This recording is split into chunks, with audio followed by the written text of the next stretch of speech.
Welcome to Positive Filter with your host, Philip Wilkerson, a podcast that focuses on friends, family, health, and career with a little self-help around the way.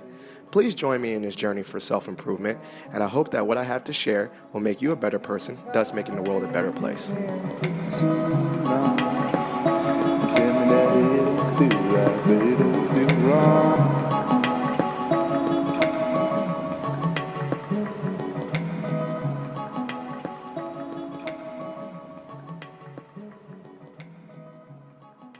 Hey, Positive Filter listeners, it's Philip Wilkerson back with another episode of Positive Filter. Today, I'm joined by a very special guest. As I said earlier, all my guests are special. I'm joined by Brother Peters. How you doing today? I'm doing great, Phil. How you doing, man? So, the idea of this podcast is that, kudos to you for being Brother of the Year for our chapter. Thank you. Hand clap. So, but before we go into that and Alpha and the whole nine, give the listeners an introduction of yourself and things that you want us to know about you. Well, I am a D.C. native. I was born in Northwest D.C. in what they call the Brightwood neighborhood. Some people back in the day used to call it the Gold Coast because it was affluent African-American area, or actually affluent Jewish area that later became an affluent African-American area. Yeah, and they said Gold Coast, you mean specifically like Ghanaians and whatnot? That is the reference, yes. Yeah, good area. Yep. Smart. I'm smart.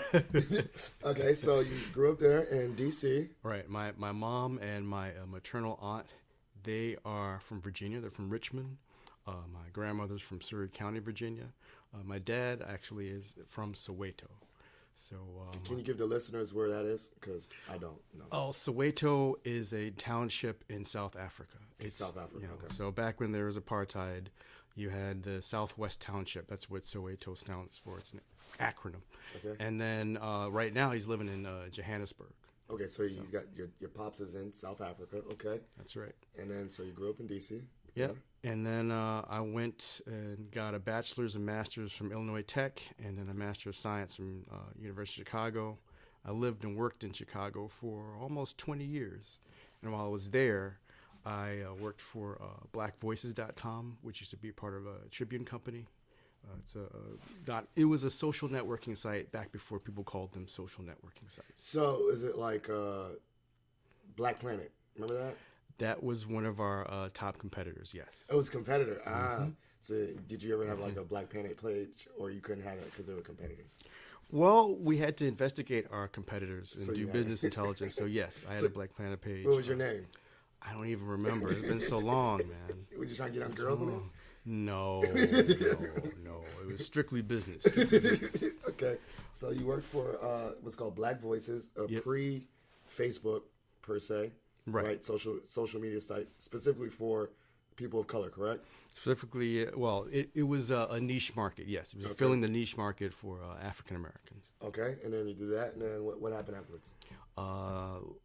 While I was there, that was around the time when the .com bubble burst, and that's when I went back to school, and that's when I got the second master's degree from University of Chicago in computer science. Okay. I happened to get back into work, and I was a new media volunteer with the Obama campaign. So breaking that up a little bit, what does that entail? Basically, accessing voters via their social networking sites. So you're really a hacker, basically, right? No, I'm not breaking in and saying, you're gonna vote for. I'm not doing No, but you're getting some data. I'm not doing the Russian thing. Gotcha. So you're doing that for the Obama campaign, right? Okay.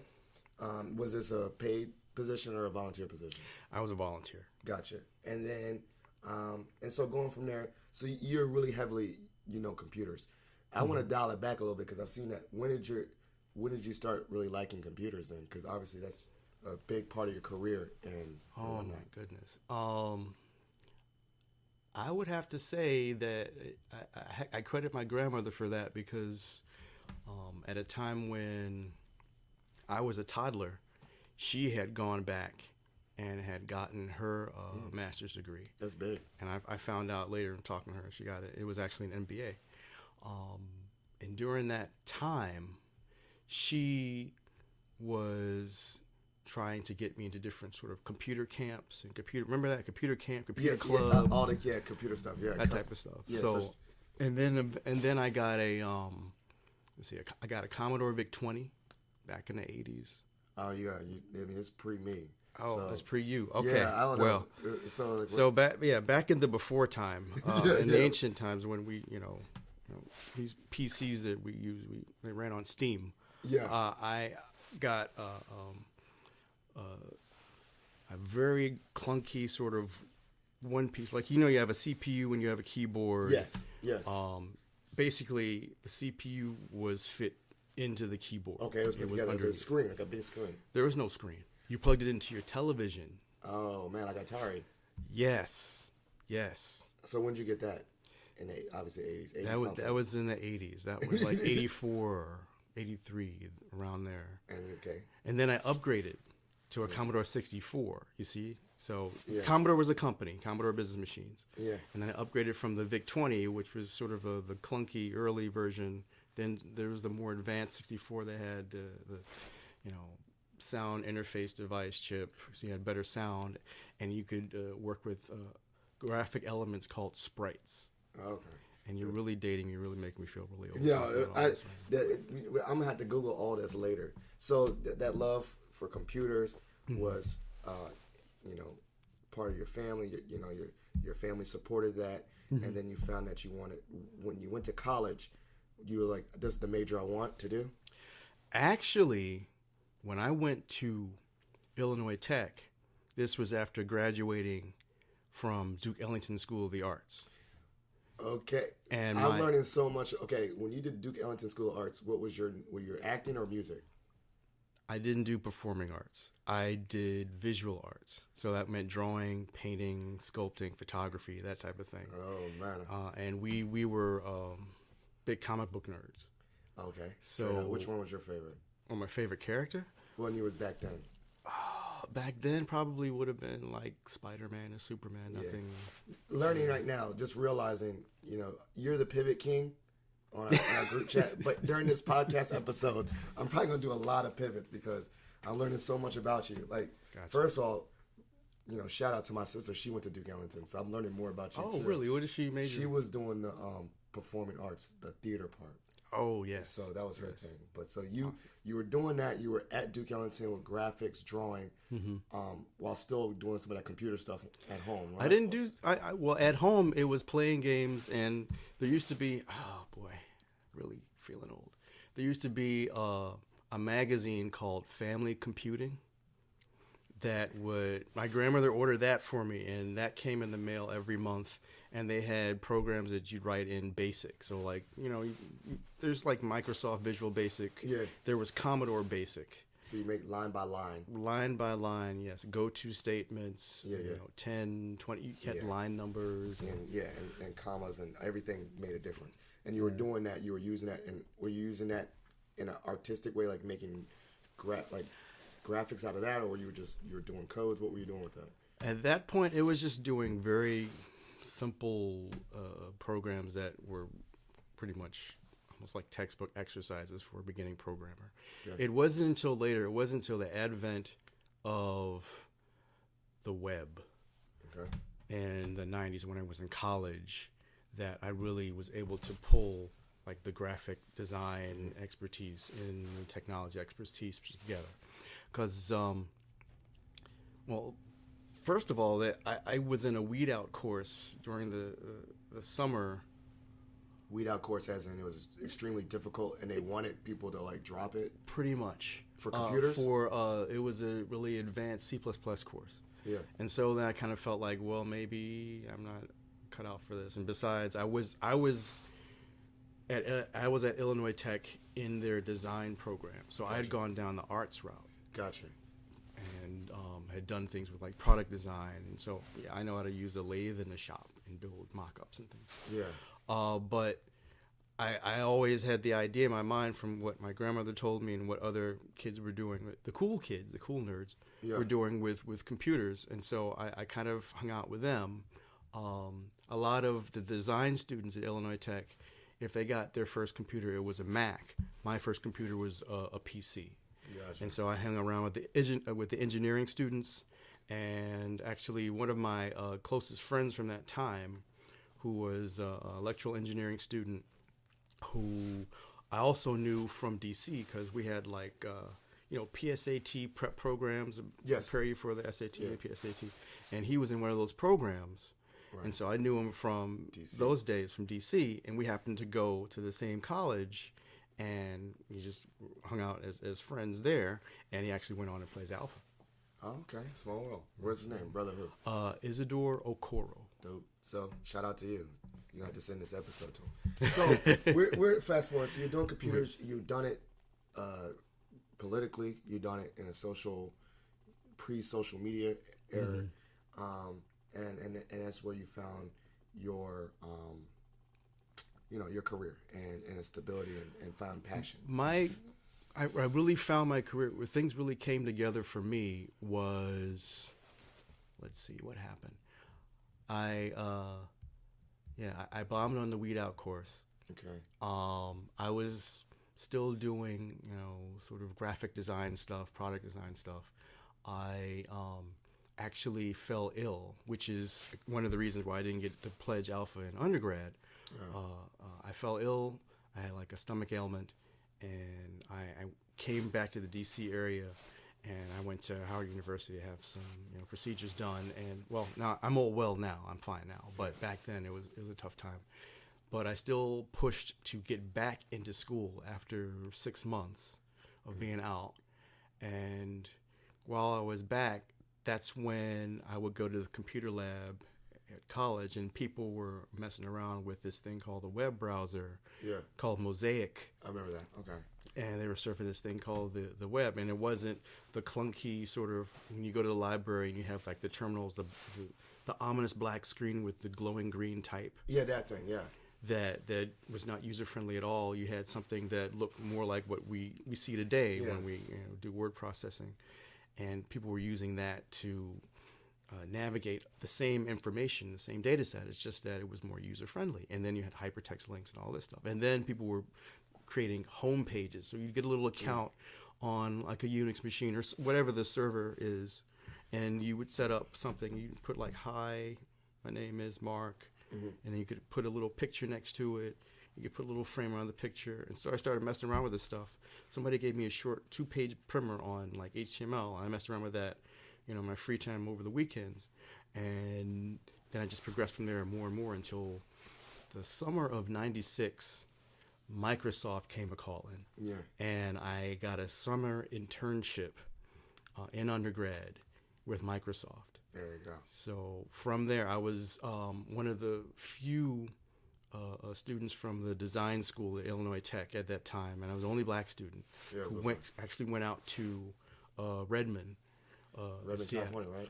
No, Seattle. Yeah, with the pine trees and all. Yeah. And was actually at Microsoft's headquarters out there, doing web stuff. Do you feel like with the web and did you feel like your creativity, your artistic, Duke Ellington background was still utilized in that realm of computers? Over time, as there's a greater need for like what people talk about today, the demand is for designers who code. Mm-hmm. Back then, it was probably a new concept, but the idea that I had in mind was that, hey, I've studied graphic design at Ellington, and doing a lot of drawing and illustration helps with being able to lay out things and being able to develop a solid visual vocabulary for static or time-based media. And I further refined that when I was at Illinois Tech. So in my mind, it's like, wait a minute, I'm doing all this stuff with print, or I'm doing this stuff using desktop publishing tools to develop Like PDF was still brand new back then. Right. Why not just take that instead of developing like something that gets sent off to a service bureau? This is pre-Kinko's.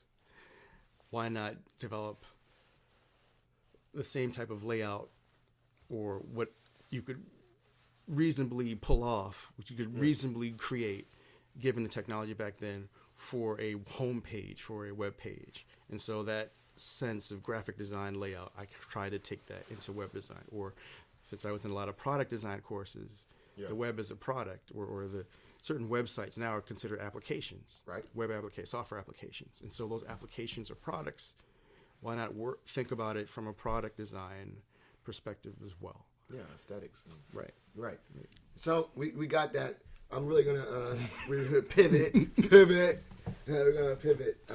Why specifically on this episode being brother of the year for our chapter, we're gonna pivot Right. hard back to. You kind of briefly spoke about it. You didn't. We're not gonna go into further detail why you didn't do it. I always think about sometimes why we didn't do alpha in the past, but that's in the past. We're going to talk about why now. So you're an alpha, similar to me. That I am. Why? We're both aces, Yes. by the way. Ace Club. Why ace? Why be an alpha? Yeah. As opposed to any of the other BGLOs. Yeah. Interestingly enough, in doing the research in my own family background, my grandmother's husband, my grandfather, he was a Kappa. Okay. My whatchamacallit, my great uncle, one of my grandmother's brothers, he was a Mason, and then my wife's father, who recently passed, is a Q. Yeah.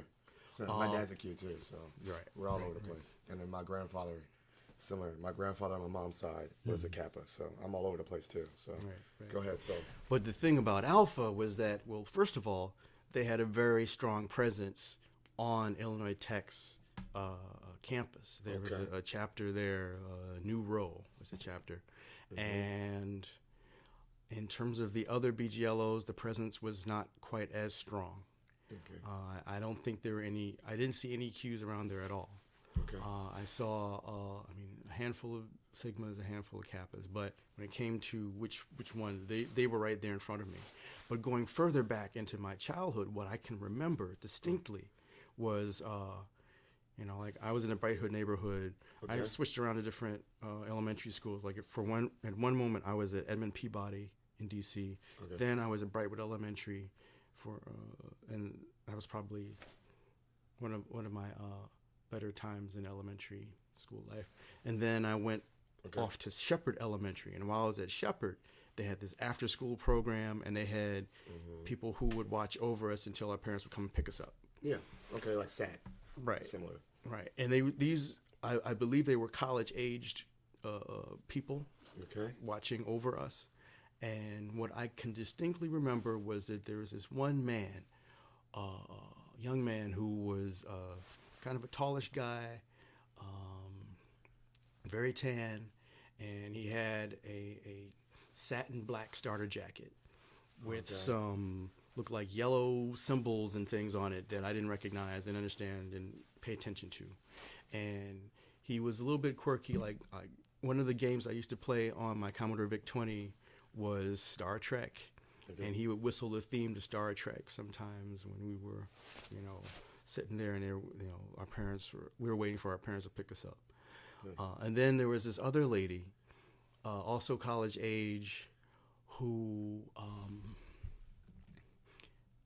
did it cut out? No, it's good. It's good. All right. Yeah, it's still good. Then there was this other lady who was college age, who had on a very light pink jacket. Okay. And it had looked almost like cyan or some sort of greenish colored symbols and letters and stuff on her jacket. It was a satin starter jacket. But again, I didn't know what that was. I didn't pay much attention to it. But those were the two who were watching over us. So when I think about why Alpha, that contact, that outreach was there very early in my childhood and again in my college years. Right. And so then when I'm thinking about the end of the previous administration, the Obama administration. I had done a lot of community service. I had actually, in addition to volunteering on the campaign, I had volunteered in the correspondence office where people get all the mail and emails and letters and faxes and things. And I even helped out and done a little computer stuff while I was there. So I helped out with some of their content management systems. I knew that I wouldn't be able to do that type of service for much longer. I knew that forever my president was not going to be president for life. Right. So in order to continue my community service, and also to have a solid network, come what may, given the times that we're in now, a support network of like-minded brethren that I could reach out to and that could reach out to me as we walk in service for our communities. Yeah. That's what I wanted to do. So you like community service, but obviously as an individual, it's not easier, but it's easier to get involved in community service when you have the backing of an organization and the structure of an organization, right? Like you can go to a soup kitchen by yourself all the time, like just randomly show up to a soup kitchen. But if you show up to a soup kitchen with a structure and a group that goes this, it just seems like it's a way to be integrated in community service has a structure. Right. And kind of jumping back, you said the Alpha's at this college. Was this college at PWI? It was. So the presence of this organization was pretty strong for not that many black students. I would assume there weren't that many black students at the school. What I believe the case is, and this kind of goes back to, I remember watching C-SPAN back when Scalia was alive, and there was the argument, the University of Michigan law school and undergrad case, they were arguing for affirmative action. Okay. And the law school, they won their case, but the undergrad did not. And Scalia kept hammering them about quotas. And he was trying to get the guy to pick a number, because if you can assign a number, then it looks like a quota, and a quota is something that is bad, you don't want to have. Yeah. But I was almost about to yell at the TV, like, it's not a number, it's a behavior. So thinking back to my PWI experience at Illinois Tech, we had, I think, a fairly sizable African-American population because there are enough different groups or cliques of black folk that went off and did their own thing because that critical mass that they were talking about in the UMich case, I believe, had been achieved. And it wasn't numbers, because you could do it with a smaller group that felt confident enough in themselves to go off and do their own thing. But you could perhaps have a situation where you have a larger group and they don't feel as comfortable to go off and do their own thing. So it's not a number, it's a behavior. So what was the behavior like? Was it welcoming at that school? There's different groups of people. People would sit at different tables at lunch. Yeah, okay. And I would, sit around at different tables. Like sometimes I would sit at the table with people from the design school because that's my major. Yeah. Or I would sit around at the table with geeky, nerdy people who played Dungeons and Dragons because that was a hobby outside of, that was an extracurricular activity. Right, then there was the table where the black folks sat. Yeah. So, that still existed. Yeah. But there was still, I believe, enough of a critical mass. You had other people who were able to break off from that.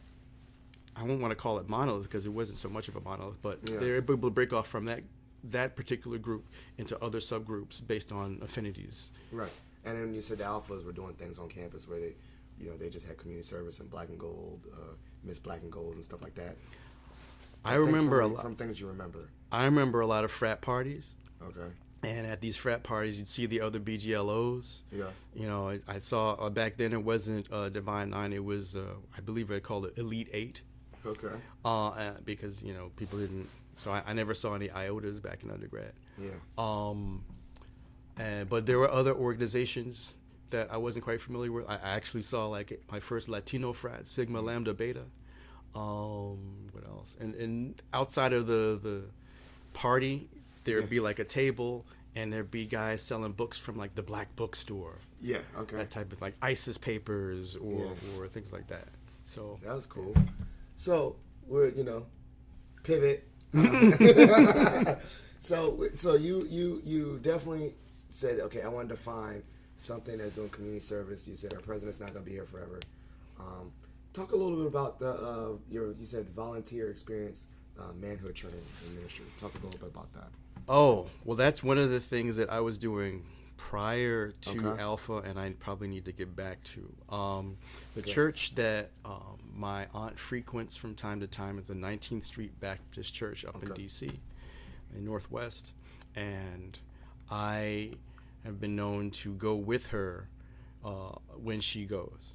And while going, that's when I found out about their manhood training ministry. Okay. Which is basically for young people who are part of the church community to be able to, if the man isn't in their life, if father isn't in their life, to have somebody who they could associate or bond with. And so there were other deacons there, and they'd have like activities, like they get to, throw the football around a little bit or play basketball, and they'd have like, they have pizza, they have a meal together. So it's almost like Big Brothers a little bit? Like, yeah, Big Brother or like My Brother's Keeper. Yeah. That type of thing, yes. And it was a mentorship program. Yes. And how long did you do that for? Oh, gosh. So, wow. 6 months to a year. 6 months to a year. Yeah. And something you're going to get back. And you saw that as another avenue, like, that encouraged you to say, why Alpha too, right? You said, because mentorship and giving back. Mentorship and giving back, and having an organization with that Rotarian focus, there'd be the opportunity to have more such give back programs, put in front of me, instead of me trying to figure out, well, let me go join this, let me go join that. The part of Alpha is the opportunity to have a more structured experience in performing community service. And now, kind of jumping in, you joined Fall 16, I believe. Yep. And it seemed like you really hit the ground running. Thus, because you only crossed Fall 16. Yep. 2 years later, you are awarded, once again, I'm going to say this like 10 times in this episode, Brother of the Year. Thank you. So what are some of the things let's chronologize some of the things you really hit the ground running. What are some of the things that you've done so far in your 2-year experience? I think it was at my second or third chapter meeting that they made me the de facto recording secretary. De facto, okay. Right. Okay. So I just said, hey, could you take notes for the meeting? And then next thing you know, then they had the elections, and I was legit. Official. I was official. Official, okay. And so I've been doing that for a good couple of years now. Yeah. And then there was, what else was there? There was the Sepia Committee. Explain what that is. It's a long word. Yes, it's Well, it's a long acronym, as we say. Sepia is an acronym. Stands for Sociological, Economic, Political Involvement, and Action. Which is a hallmark or original program by our chapter. That's correct. For the DMV area. That's correct. All right, so go ahead. So that basically means dealing with the types of things, the types of political issues. It overlaps voteless people, the hopeless people, VPHP, in terms of voter education piece, but it goes in a little bit more on these issues. So if someone wants to know what the chapter's stance is on a particular event or a particular issue out there, then the Sepia committee chair is someone who helps in formulating that response for the chapter president to give. Also, additionally, you met with the police with that that initiative. I've met with the Alexandria chief of police in an attempt to get funding or to find out the situation around body cameras for their force, and then to reach out to members of the Alexandria City Council to try and get the funding for those body cameras. And I've been also a part of the National Pan-Hellenic Council for Northern Virginia, which means not just doing things within Arlington and Alexandria, our chapter seat, Arlington County and Alexandria City, but doing things as far out as in Fairfax. So Fairfax County Public School, they recently had a revision to their SRO MOU. school resource Okay. officer Yeah. memorandum of understanding between the Fairfax County Police Department and Fairfax County Public Schools. Okay. And so I was basically listening in on that and trying to get a sense of where they were going. Because one of the lines in the MOU had to do with what sounded like basically racial profiling. And that line has been struck from the revised MOU. Okay. Another thing that I did was... I remember the postcards. Postcards, yes. That was part of MPHC. Okay. So different events, like social events, voter registration events, high school events, wherever I could, I would hand out postcards. This is an idea, actually, I got from going with my wife to the Women's March. Okay. And then after the Women's March, one of her friends from her school had a postcard party. So basically, you got postcards that were branded with the Women's March identity. And then on the flip side of it, people would write down the representative within their district, within their state that they wanted to contact, and the issue that they were concerned about getting a response from them on. Okay. So the idea was it would do the same thing, but instead of it being Women's March, it would be Northern Virginia NPHC. Okay. Good stuff. What else? You already got your life membership. Shout out.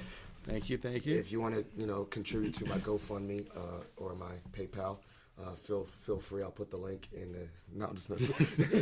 do you accept Bitcoin? Yeah, I do actually. I'm not gonna joke. I do accept Bitcoin. I do have. I did some Litcoin too, and that junk crashed. So I might need to get some of your mentorship on the crypto world. I just played around with it and lost some money. Buy my book. Yeah, okay, we're gonna go into go to the book. Buy your book, and then so we got so right now your role. You said the MPHC is Sepia Chair, recording secretary. I see also you're on the foundation. You got a lot of things. Keep on listing some things that you're doing. I got a lot on my plate. I wear many hats. You wear lots of hats. What am I doing right now? All kinds of things. I know. So, being Brother of the Year, they put me on the awards committee as the chair. Yep. Because that's what you in do the when you win. Constitution and bylaws. That's right. That's right. I am a member of Theta Lambda's Education Foundation. I'm a member of their board. Yep. And so that's our scholarship for the people. That's our scholarship, or education foundation, which host our scholarship that we award to students. Correct. What else am I doing? VPHC committee chair. What's that?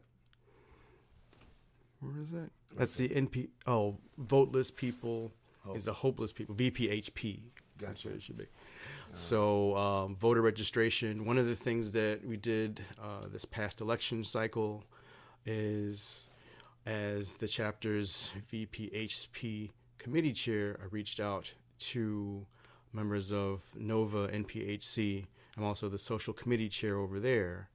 And then we reached out to NAACP in the area, in Arlington and Alexandria. And we also reached out to the Northern Virginia Urban League Young Professional Network Political Engagement Committee, and try to coordinate this massive effort between all the different organizations to get the vote out, to get people registered, Rob. Right.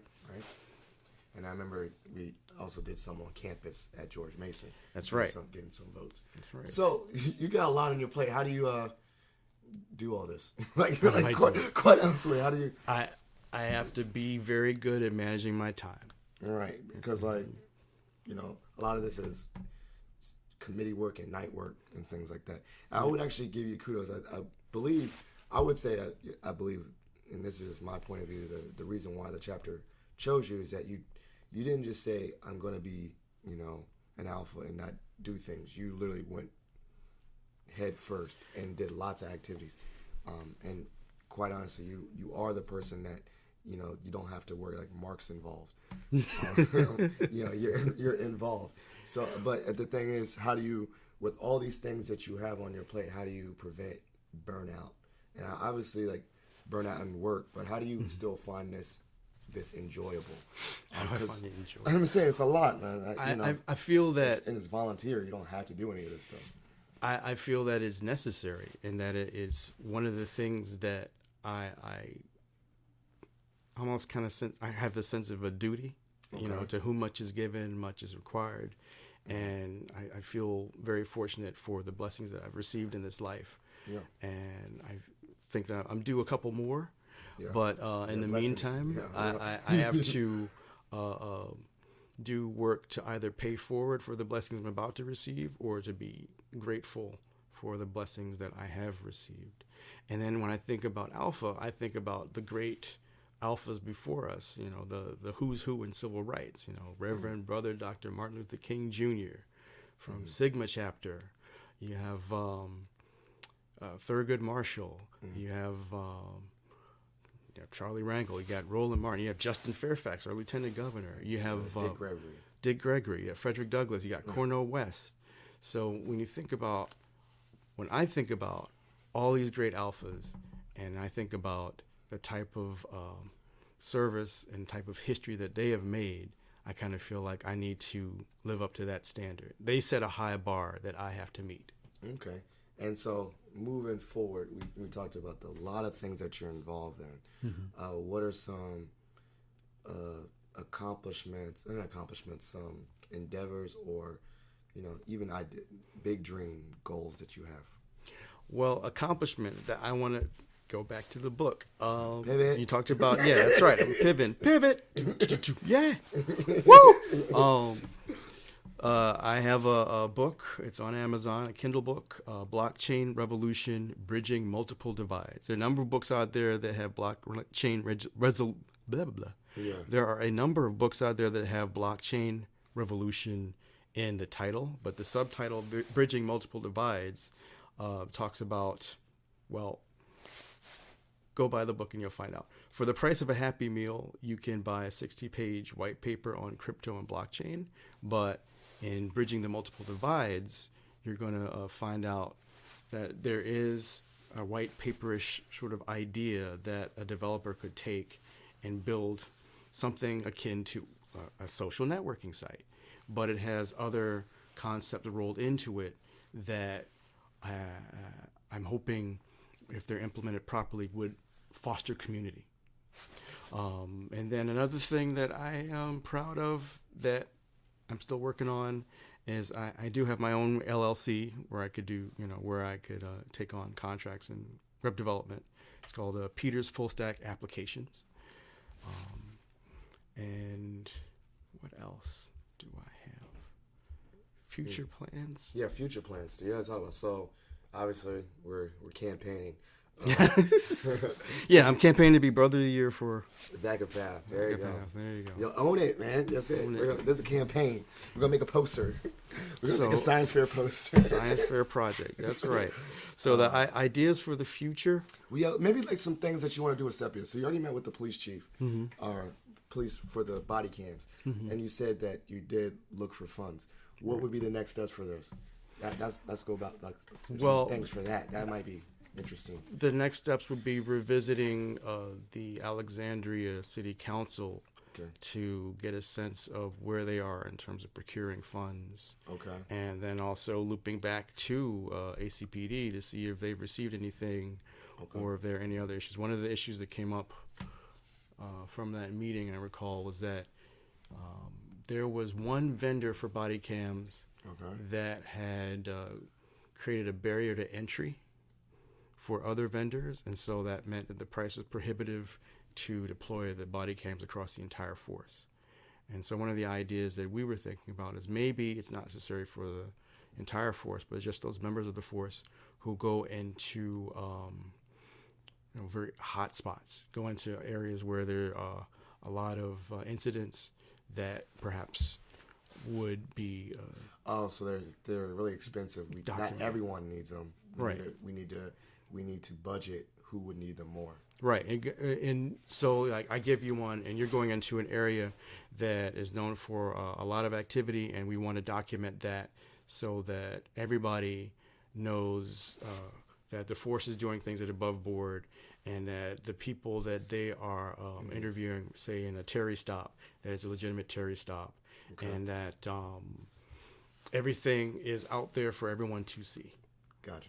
And that's the idea. So Right. I guess the next step is follow up and see where they are with that. So those types of things we're doing within our chapter seat, but since we're talking about VACAPAF, that means expanding those types of efforts across the entire Commonwealth. And it would be great to work with the VACAPAF Sepia chair, whoever that is. So Sepia, while it is a Theta Lambda originated seated thing, it's gone to the state level. Right. Okay. So there's a VACAPAF Sepia chair who works with the Sepia chairs across the state. Got it. Yeah, or is Virginia the only one that has Sepia? No, it's across the eastern region. I believe that when you go to like Maryland, D.C., you go to the Mighty Mac, they got Sepia. They have Sepia as well. Okay, good to know. And then like some other things I'm thinking, you said, I don't know, your ILPhil Award winner, I guess. Yeah, I mean, that's just it. Is that what you're done? You made it. Yeah, I made it. Once I got the ILPhil, my whole world opened up. You made it. You know, people. I mean, with ILPhil, I have 20/20 vision. Yeah, exactly. So, but you don't need political experience. You don't need to visit any countries, any of that. No. You don't need a lot of money. You just I just show the ILPhil on TV, and landslide. You did it. You won. So maybe I think a future goal, thinking about going back to the program, at the mentorship program. I think that'd be a good thing to revisit. So this is the part of the episode that's kind of a shocker. I don't know if you've listened to episodes. Call it Shot for Shot. Oh, one more thing I want to mention though is you asked like what am I most proud of? Yeah. One person I'm very proud of is my wife Libya. Yeah. Because she is a teacher at Fairfax County Public Schools. She's been there for over a decade, and she currently works with 75 kids. She's an art teacher. Wow. Okay. She's worked with kids who have required IPEs in the past, kids who are differently abled. Yeah. And also, in addition to teaching school in the day, for Fairfax County, she works with students on GMU campus who are aspiring teachers. So she's teaching on campus? She's teaching a class on campus. I'm going to have to look her up on my Patriot web. She on faculty? I believe so. Okay, well, I'll have to look it up. And she changed her name to Peters? Not yet. All right, not yet. Still, I'll have to look up some of those names. Yeah. Libya is not the most common name. I'll find it. And VAEA also. She's part of the Virginia Art Education Association. I was going to let you do a plug at the end, too. You know that, right? Oh, well, that's it. I'm plugging my beautiful wife. Well, I know she's a wonderful lady. Now, shot for shot. Shot for shot. What? So you want to go first? I go first. You get to ask me any question that has nothing to do. To totally pivot. I have one question. You want to go first then? No, you can go first. All right. So you coined the term woke, right? That's your nickname.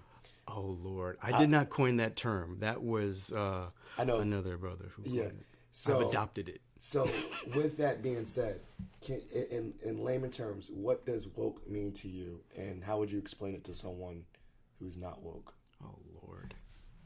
I thought about that question like all day too. A phrase that comes to mind is civically aware. Okay. So a lot of this community service is like civic service or civil service. It was something that came about in reaction to the events that I had gone through during early 2000. So I had gotten a really nice bump up in salary, and we had a really nice title upgrade at a position working for a .com startup, and my start date was August 6th, 2001. Okay. 1 month before 9/11. Okay. And as a result of the economic turmoil of that huge geopolitical shock, that global geopolitical shock, I was let go. And so that left me long-term unemployed. And that's why I went back to school and got a second master's in computer science from University of Chicago to prove to employers that I was serious about being in this career field and it would make me more marketable. Like one of the things I would do is that I would spend a lot of time watching cable news. Like I would watch CNBC and I was trying to figure out, I'm not trying to figure out how to invest stocks and bonds or to pull naked shorts. I was just trying to figure out which job market might be a good place to target my resume. Mm-hmm. And so that led me into watching all sorts of other news. So I would watch CNBC. I'd start watching CNN. I started watching Hardball on CNBC, and then he was on MSNBC and whatnot. And then finally I hit the big time. I started watching C-SPAN. Okay. And not falling asleep. Yeah, that's right. That's right. Yeah, it tends into to it. Watching politics, getting into it. So at that point, that's where I started to realize that it wasn't my fault that I was a long-term unemployed person.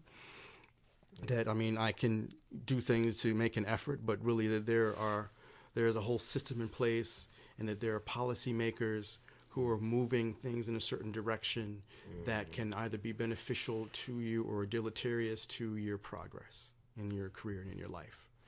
And so becoming that civically conscious, that aware, that's what led me to, vote for the first time. I didn't vote until 2004. Okay, wow, yeah, vote for now. Right, and I didn't have a political affiliation because I was worried about voter suppression. And it wasn't until 2008 when I switched from having no political affiliation at all to Democratic so that I could early vote for Barack Obama in the Illinois primary on MLK Day in Chicago. So woke in a long way is being aware of oppressive and systematic systems. It's being aware, basically awareness. Woke. Right, like isn't there a license plate or isn't there a license car sticker that says, if you're not aware, you're not awake, then if you're not enraged, then you're not paying attention. So I guess a person who is woke is paying attention. And hopefully they're not that angry about it. But they're paying attention. Right. There you go.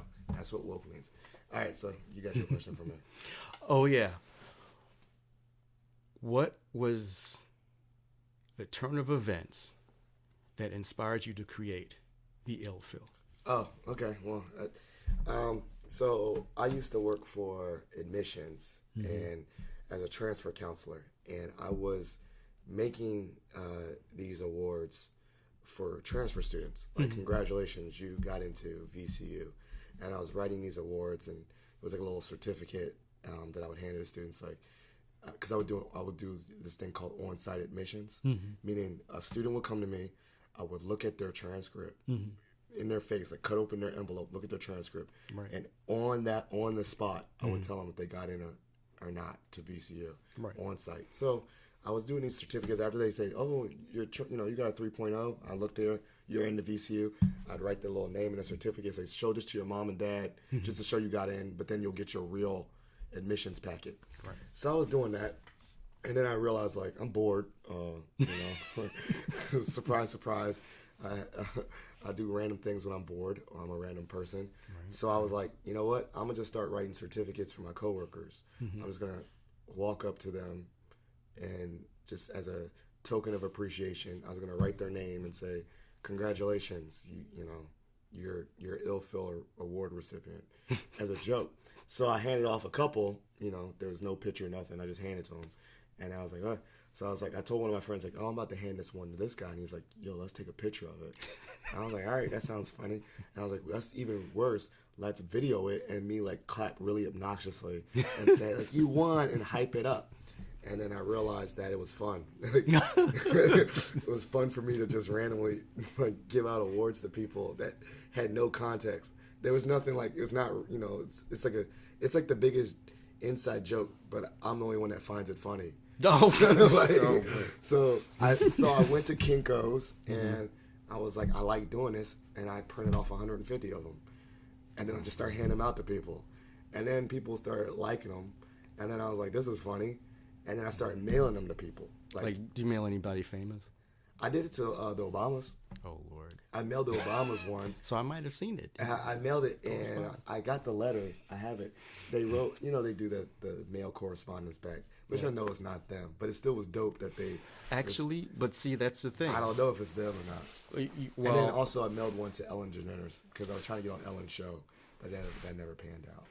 They what's supposed to happen is that out of all the 10,000 pieces of correspondence, hard mail, and faxes and emails and phone calls, 10 pieces of correspondence get picked each day, and the president has to sit down, or he doesn't have to. He voluntarily sat down and read those 10 letters and responded personally.